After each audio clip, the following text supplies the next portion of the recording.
Hello friends, welcome back to our channel topper star kid. I hope आप सब अच्छे होंगे और आप सबकी प्रिपरेशन अच्छे से चल रही होगी।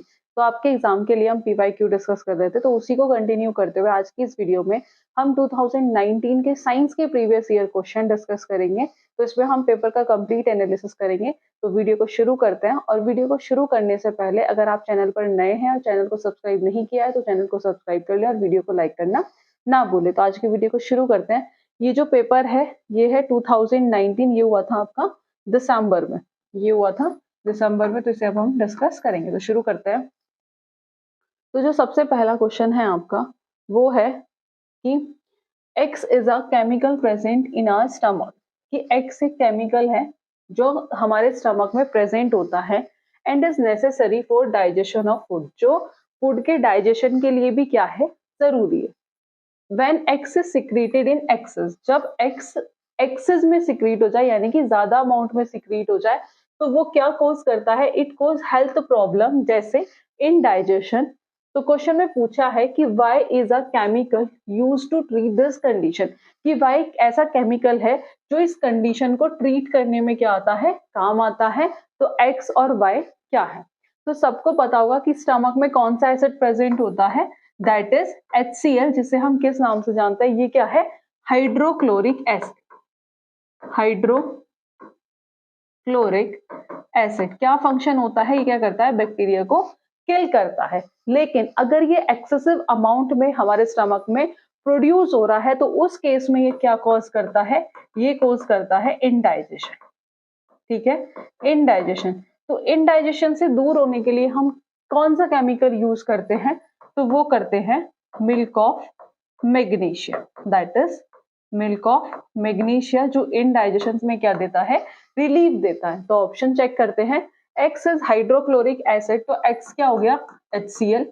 Y is sodium carbonate, Y क्या है, मिल्क ऑफ मैग्नीशिया, वो सोडियम कार्बोनेट नहीं है, तो फर्स्ट ऑप्शन तो हो गया इनकरेक्ट। दूसरा है आपका X is milk of magnesia, X milk of magnesia नहीं है, X क्या था आपका हाइड्रोक्लोरिक एसिड, तो ये भी इनकरेक्ट हो गया। नेक्स्ट देखते हैं, X is hydrochloric acid, Y is milk of magnesia, जो थर्ड ऑप्शन होगा that is the correct answer, कि X क्या है, हाइड्रोक्लोरिक एसिड है और Y क्या है, मिल्क ऑफ मैग्नीशिया। तो आई थिंक आपको ये क्वेश्चन क्लियर हुआ होगा। नेक्स्ट क्वेश्चन पर मूव करते हैं। क्वेश्चन नंबर सेकंड है, in which of the following process, की इनमें से कौन से प्रोसेस में बैक्टीरिया इज नॉट यूज, की बैक्टीरिया का यूज नहीं होता है। तो फर्स्ट ऑप्शन है फॉर्मेशन ऑफ कर्ड। तो फॉर्मेशन ऑफ कर्ड में बैक्टीरिया का यूज होता है, कौन सा बैक्टीरिया होता है वो, लैक्टोबैसिलस, लैक्टोबैसिलस। दूसरा है बेकिंग ऑफ ब्रेड, तो ब्रेड को बनाने के लिए क्या यूज करते हैं, बेकिंग सोडा, ठीक है, या फिर और बेकिंग पाउडर, बेकिंग सोडा या फिर बेकिंग पाउडर। तो ब्रेड बनाने के लिए हम ये यूज करते हैं, तो इसमें बैक्टीरिया का यूज नहीं होता है। तो जो सेकंड ऑप्शन होगा that is the correct answer. ठीक है, नाइट्रोजन फिक्सेशन में कौन सा बैक्टीरिया यूज होता है, राइजोबियम।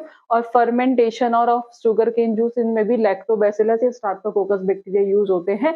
तो इन सब में बैक्टीरिया का यूज होता है, बट सेकेंड ऑप्शन है जिसमें बैक्टीरिया का यूज नहीं होता है। Next question, question number third है, which of the following is different from the rest, कि इनमें से कौन सा एक अलग है। तो डिफॉरेस्टेशन, डिसर्टिफिकेशन, इरोजन और कंजर्वेशन। तो आपको दिख रहा होगा कि जो कंजर्वेशन है ये कहता है प्लांट्स वगैरह को क्या करता है, कंजर्व करने का काम करता है। तो इन चारों में जो डिफरेंट है वो कौन है, दैट इज कंजर्वेशन। तो fourth option is the correct answer. Next question, question number fourth है, दैट इज कि विच of the following statement is not correct, कि इनमें से कौन सी स्टेटमेंट सही नहीं है। तो जो पहला है वो है digestion is a chemical change.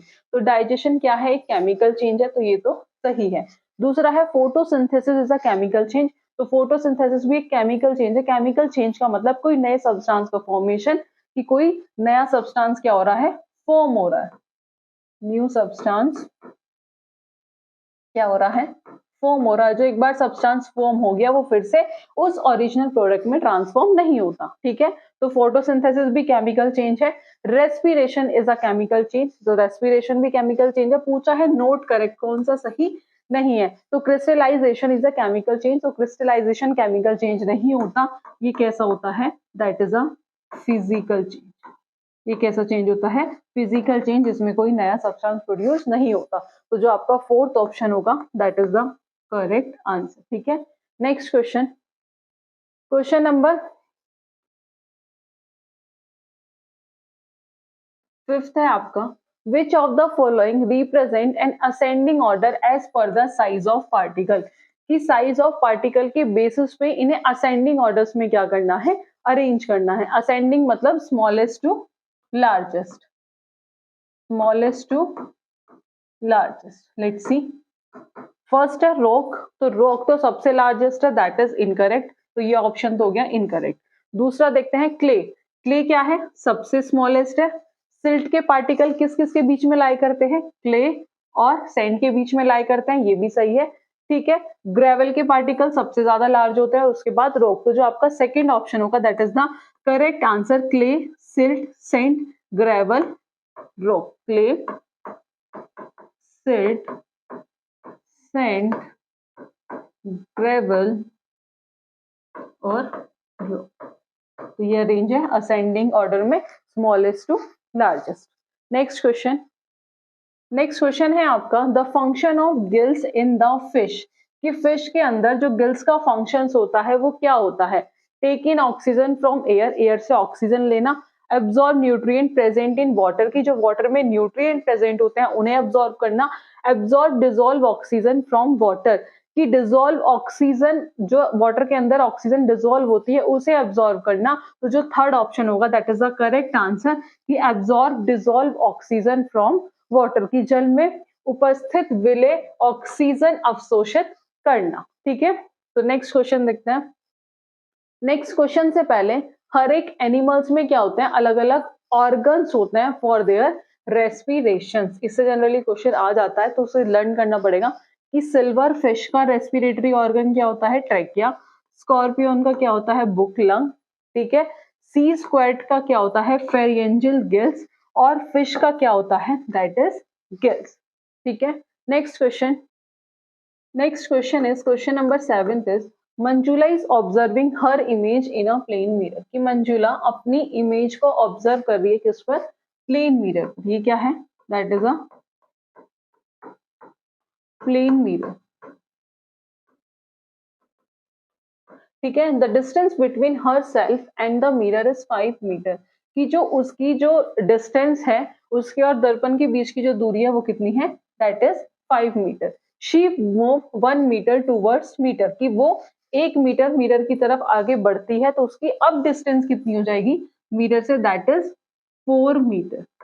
ठीक है, कि वह दर्पण की ओर 1 मीटर चलती है। अब डिस्टेंस बतानी है उसके और उसके इमेज में कितनी होगी। अब उसके और उसकी छवि के बीच की दूरी क्या है? ठीक है, तो एज वी ऑल नो कि अब ये क्या है, इसे हमने मान लिया O पॉइंट। ठीक है, ये एक प्लेन मिरर है, तो उसकी जो यहाँ जितनी यहाँ डिस्टेंस है मिरर की उधर भी कितनी होगी? सेम होगी, दैट इज 4 मीटर। ठीक है, तो टोटल डिस्टेंस कितनी हो जाएगी? 4 metre plus 4 metre that is 8 metre. तो जो उसकी डिस्टेंस होगी बिटवीन हर सेल्फ और उस इमेज के बीच में क्या होगी? That is 8 metre. जो थर्ड ऑप्शन होगा that is the correct answer. Next question देखते हैं। नेक्स्ट क्वेश्चन है आपका, a pendulum oscillate 30 times in 3 seconds. एक पेंडुलम ऑसिलेट कर रहा है कि नंबर ऑफ ऑसिलेशंस कितने हैं? That is 30। ठीक है, टाइम कितना गिवन है? That is 3 second. Choose the correct statement from among the following. Its time period is 10 seconds and frequency 3 hertz. अगर टाइम पीरियड कितना है? 10 सेकेंड है, तो फ्रीक्वेंसी कितनी होगी? 3 hertz. It's time period is 0.1 and the frequency is 10 hertz. की अगर time period कितना है? 0.1 सेकेंड, तो फ्रीक्वेंसी कितनी होगी? फ्रीक्वेंसी होगी 10 हर्ट्ज। ठीक है, after that it's time period is 10 second and frequency is 0.3 hertz. की अगर टाइम पीरियड 10 सेकेंड है तो frequency that is 0.3 hertz. Fourth option है आपका, time period is 0.3 second and frequency is 0.3 hertz. तो उसके लिए हमें पहले क्या फाइंड आउट करना पड़ेगा? फ्रीक्वेंसी। ठीक है, फ्रीक्वेंसी क्या होता है? Oscillation upon time. ठीक है, फ्रीक्वेंसी इज इक्वल्स टू 30/3। तो फ्रीक्वेंसी कितना आ गया?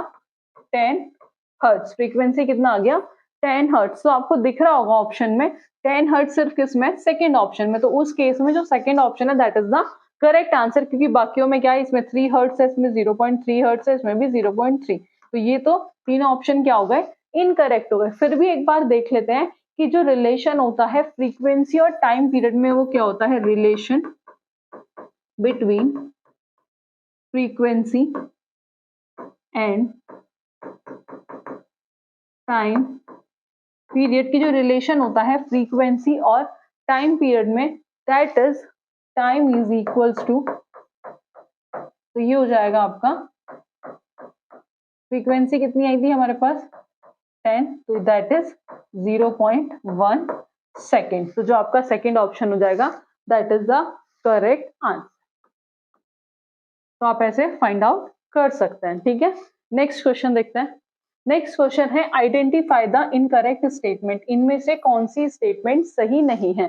तो जो पहला है, ball bearing are used to increase friction between parts of a machine, तो जो बॉल बियरिंग है वो हम किस लिए यूज करते हैं, वो हम फ्रिक्शन को रिड्यूस करने के लिए यूज करते हैं, डिक्रीज करने के लिए यूज करते हैं, इंक्रीज करने के लिए नहीं करते। तो जो फर्स्ट आपका हो जाएगा that is the correct answer, क्योंकि क्वेश्चन में पूछा है इनकरेक्ट, तो यहीं से आपका आंसर मिल गया, तो जो फर्स्ट ऑप्शन है that is the correct answer. Next question है, which of the following statement is are correct, कि इनमें से कौन सी स्टेटमेंट सही है। तो पहला है, iron can replace zinc from zinc sulphate solution, कि आयरन जो है वो किसे रिप्लेस कर रहा है, जिंक को, किससे, जिंक सल्फेट सॉल्यूशन से। करेक्ट स्टेटमेंट पूछिए, तो जो पहली स्टेटमेंट होगी वो इनकरेक्ट होगी, क्यों, क्योंकि जो जिंक होता है वो आयरन से ज्यादा रिएक्टिव है, जिंक की जो रिएक्टिविटी है वो आयरन से ज्यादा है, तो उस केस में जो आयरन है वो जिंक को डिस्प्लेस नहीं कर पाएगा, तो फर्स्ट स्टेटमेंट हो गई इनकरेक्ट। दूसरा देखते हैं, zinc can replace copper from copper sulphate, कि जो जिंक है प्लस CuSO4, ठीक है, तो जिंक क्या है, कॉपर को क्या कर देगा, रिप्लेस कर देगा, क्योंकि जिंक क्या है, दैट इज मोर रिएक्टिव, ये कॉपर से क्या है, ज्यादा रिएक्टिव है, तो ये उसे रिप्लेस कर देगा, it will form ZnSO4 plus Cu, तो ये ऑप्शन क्या हो जाएगा आपका, सही हो जाएगा, तो बी तो सही है। एक बार सी भी देखते हैं, copper can replace iron from iron sulphate solution, कि कॉपर किसे रिप्लेस कर देगा, आयरन को, तो कॉपर भी आयरन को रिप्लेस नहीं कर पाएगा, क्योंकि आयरन क्या है, कॉपर से ज्यादा रिएक्टिव है, तो उस केस में थर्ड ऑप्शन भी क्या हो गया आपका, गलत हो गया, तो सिर्फ सेकंड ऑप्शन ही सही है। तो let's see, only A incorrect, only B is the correct answer, ठीक है। इसके लिए आपको रिएक्टिविटी सीरीज याद होनी चाहिए, यहां से आपको हर साल क्वेश्चन देखने को मिलता है, तो ये तो आपको याद होनी ही चाहिए। नेक्स्ट क्वेश्चन देखते हैं।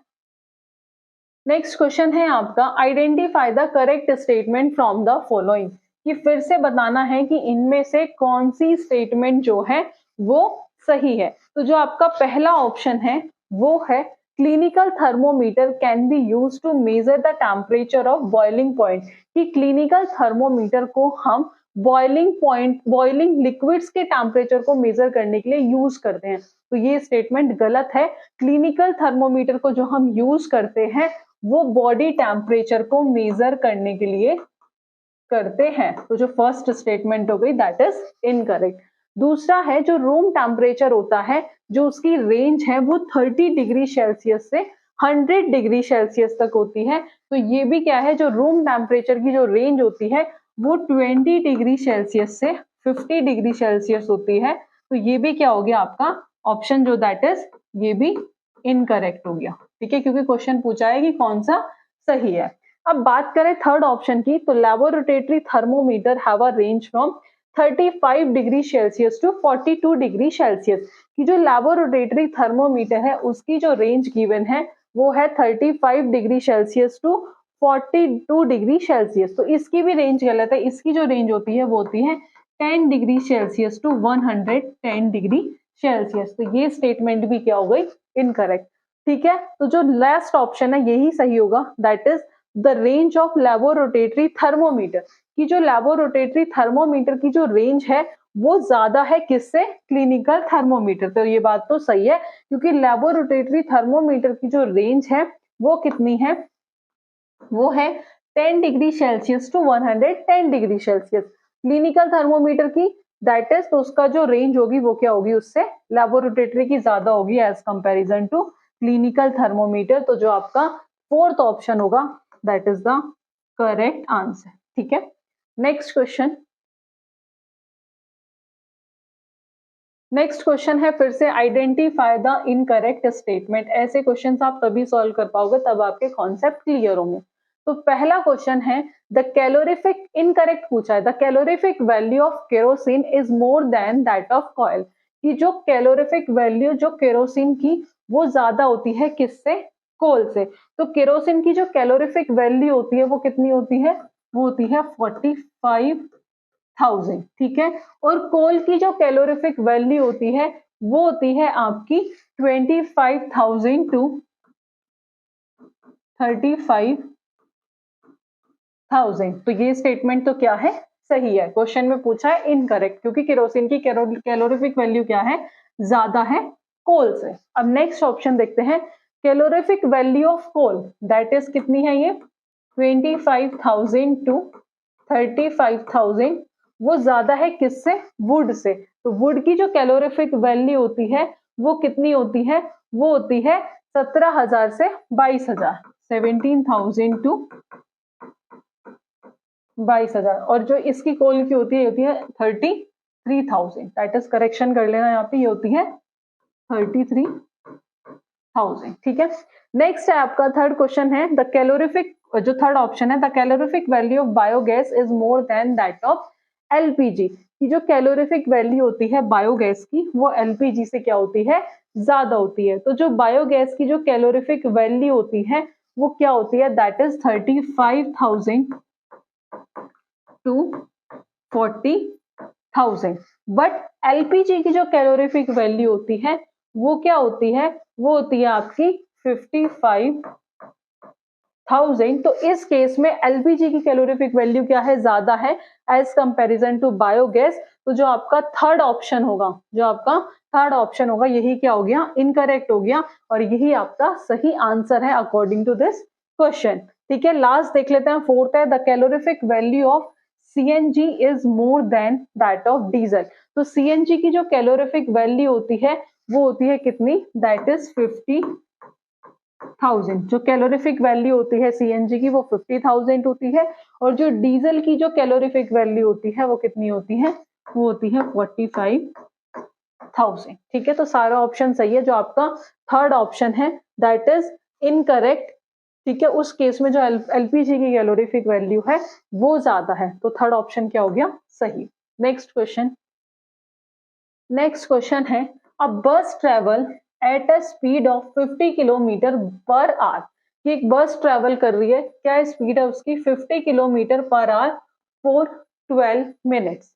ठीक है, then at a speed of 40 kilometre per hour for the next 18 minutes, total distance covered by the bus during this time. बताना है कि वो कितना डिस्टेंस कवर्ड करेगी। तो सबसे पहले जो गिवन टर्म्स है वो क्या क्या है, D1 यानी कि distance 1 50 kilometre per hour for 12 minutes, इसे हम ऐसे लिख सकते हैं 12/60 आवर्स।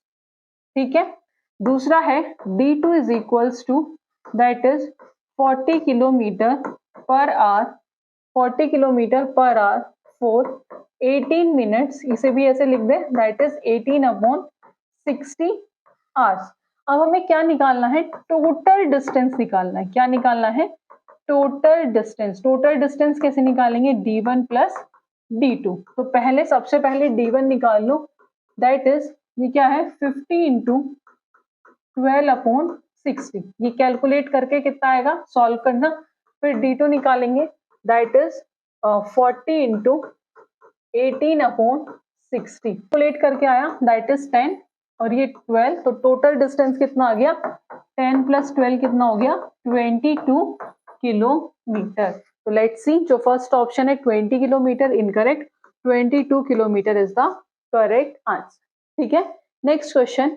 नेक्स्ट क्वेश्चन है identify the incorrect statement from among the following, कि इनमें से कौन सी स्टेटमेंट सही नहीं है। तो पहला है the motion of earth around its axis is periodic motion. तो ये स्टेटमेंट तो सही है। ठीक है, नेक्स्ट देखते हैं, the motion of light is rectilinear motion, ये भी सही है कि light travel in a straight line, that is rectilinear motion, ये भी सही है।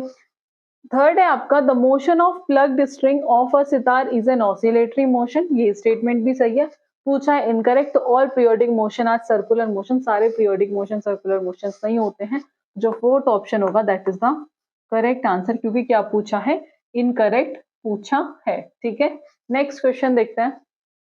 नेक्स्ट क्वेश्चन है आपका, which of the following statement is are correct, इनमें से कौन सी स्टेटमेंट सही है regarding image form in plane mirror. तो उसके लिए पता होगा कि जो प्लेन मिरर पे इमेज फॉर्म होती है वो कैसी होती है, इरेक्ट होती है, लेटरली इन्वर्टेड होती है। ठीक है, और इमेज साइज क्या होता है, सेम होता है, सेम दैट ऑफ ऑब्जेक्ट। तो जो फर्स्ट ऑप्शन है इमेज इज इरेक्ट, ये तो सही है। इमेज इज रियल, रियल नहीं होती। इमेज इज लेटरली इन्वर्टेड, ये भी सही है। The image size is same that of object, D भी सही है। तो इस केस में ए, बी और डी क्या हो गया आपका करेक्ट आंसर। तो आपका फोर्थ ऑप्शन क्या हो जाएगा, correct answer. Next question, next question है आपका, which of the following is not true with respect to the nature of science, कि इनमें से कौन सी स्टेटमेंट नेचर ऑफ साइंस के लिए सही नहीं है। पहला है, science is an interdisciplinary area of learning, तो ये तो सही है। साइंस इज ऑलवेज टेंटेटिव, ये भी सही है। साइंस प्रमोट स्केप्टिसिज्म, ये भी सही है। Science is equivalent to a set of fact, तो ये जो स्टेटमेंट हो गया आपका नोट ट्रू पूछा है, तो फोर्थ ऑप्शन होगा that is the correct answer. Next question, next question है आपका, as per NCF 2005 good science education should be the, कि किसके अकॉर्डिंग, एनसीएफ 2005 के अकॉर्डिंग जो गुड साइंस है यानी कि अच्छी विज्ञान शिक्षा होनी चाहिए, ट्रू टू साइंस टीचर। ठीक है, कि विज्ञान शिक्षा के प्रति निष्ठ, तो ये टीचर के लिए नहीं होनी चाहिए, किसके लिए, लर्नर्स के लिए। तो ये तो हो गया incorrect. True to the child, तो सेकंड हो गया आपका सही, तो second option is the correct answer. True to the environment of the school, school के लिए नहीं लर्नर के लिए। True to the classroom culture, तो जो इसमें जो एक्टिव रहेगा वो कौन रहेगा, जो बच्चा है वो क्या रहेगा, एक्टिव रहेगा। तो जो सेकंड ऑप्शन है true to the child, second option क्या हो जाएगा, that is the correct answer, कि बच्चे के प्रति निष्ठ। ठीक है, नेक्स्ट क्वेश्चन देखते हैं। नेक्स्ट क्वेश्चन है आपका, which of the following tools is based on the technique of observation, कि इनमें से कौन सा टूल ऑब्जर्वेशन टेक्निक्स के ऊपर बेस्ड है। तो ओरल टेस्ट, तो ओरल टेस्ट नहीं होता, रिटन टेस्ट भी नहीं है, पेपर पेंसिल टेस्ट भी नहीं है, Aristotle record is the correct answer. Next question, which of the following is used for finding the learning gaps of learner in science, कि विज्ञान में शिक्षार्थियों के सीखने के अंतराल को खोजने के लिए निम्नलिखित में से किसका उपयोग किया जाता है। तो पहला ऑप्शन है कॉन्सेप्ट मैप, कि कॉन्सेप्ट मैप का यूज किया जाता है, तो ये तो सही है। इससे हम क्या फाइंड कर सकते हैं कि लर्नर्स के बीच में, कि लर्नर्स में लर्निंग गैप्स कहाँ है। एरिस्टोटल रिकॉर्ड, ये भी सही है। पोर्टफोलियो भी सही है। टर्म्स एंड अचीवमेंट टेस्ट, तो टर्म एंड अचीवमेंट टेस्ट नहीं होगा, क्योंकि ये एक तो क्या होता है, एंड में कंडक्ट होता है सेशन के, तो ये तो आंसर सही नहीं है। तो उस केस में A B C is the correct answer, जो थर्ड ऑप्शन होगा that is the correct option. Next question, which of the following validities of a good science education curriculum is satisfied by activity and experiment, कि एक अच्छी विज्ञान शिक्षा पाठ्यचर्या की निम्नलिखित में से कौन सी वैधता की संतुष्टि क्रियाकलाप और प्रयोग द्वारा होती है।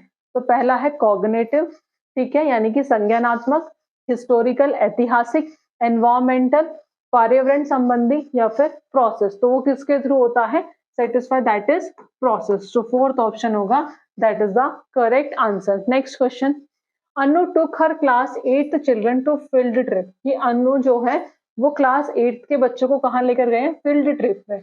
इनमें से कौन सा मोस्ट अप्रोप्रिएट ऑब्जेक्टिव होगा फॉर दिस एक्टिविटी। तो पहला है it encourage interactions among children, कि वो क्या कर रही है, बच्चों को एनकरेज कर रही है, वो एक दूसरे के साथ क्या करे, इंटरेक्शन करे। और जब बच्चा इंटरेक्शन करता है तो उस टाइम पे वो सबसे ज्यादा सीखता है, एक्टिव रहता है। तो जो फर्स्ट स्टेटमेंट है वो तो सही है। It promote process skill through concrete experience, कि कॉन्क्रीट एक्सपीरियंस के थ्रू वो क्या कर रही है, प्रोसेस स्किल्स को प्रमोट कर रही है, ये भी सही है। It enhance observation skills among the children, कि बच्चों के अंदर ऑब्जर्वेशन स्किल्स क्या हो रही है, बढ़ रही है, एनहांस हो रही है, तो ये ऑप्शन भी सही है। It break the monotony of class as well as teacher, ये शिक्षक और कक्षा के मोनोटोमी को क्या करता है, तोड़ता है, तो ये तो हो गया इनकरेक्ट। तो ए बी सी क्या होगा, करेक्ट आंसर। जो फर्स्ट ऑप्शन होगा ये क्या होगा, correct answer. Next question, which of the following statement are correct, इनमें से कौन सी स्टेटमेंट सही है। तो पहला है pashmina shawl is made from here of goats, की जो पश्मीना शॉल है वो किसके हेयर से मिलके बना होता है, गोट से, तो ये तो सही है। Angora is a type of wool obtain from rabbit, angora is a type of wool जो कहाँ से ऑब्टेन होती है, रैबिट से ऑब्टेन होती है। तीसरा है camel wool is use to make carpet, की जो कैमल वुल है वो कारपेट बनाने के लिए काम आता है। और pashmina wool is obtain from rabbit, की जो पश्मीना वुल है वो किससे ऑब्टेन होती है, रैबिट से, तो डी ऑप्शन क्या हो गया, दैट इज इनकरेक्ट। तो बी ऑप्शन था that is angora is a type of wool obtain from rabbit, तो ये भी सही है। Camel wool is use to make carpet, ये भी सही है। तो इस केस में जो सही आंसर है that is A B C, but A B C that is not an option. तो उस केस में जो आंसर हम देखेंगे that is A B C क्या है, आपके तीनों ही आंसर सही है। ठीक है, नेक्स्ट क्वेश्चन देखते हैं।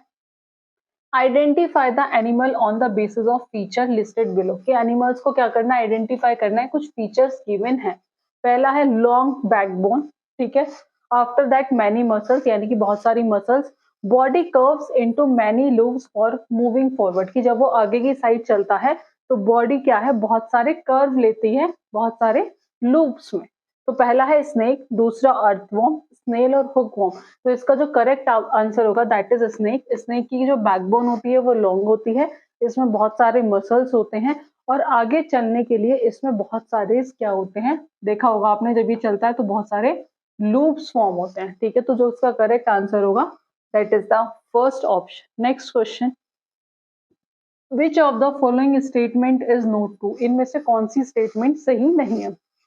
तो जो पहला है all arteries carry oxygen rich blood, की सारी arteries oxygen rich blood carry करती है, तो यही स्टेटमेंट सही नहीं है। तो जो फर्स्ट ऑप्शन होगा that is the correct answer.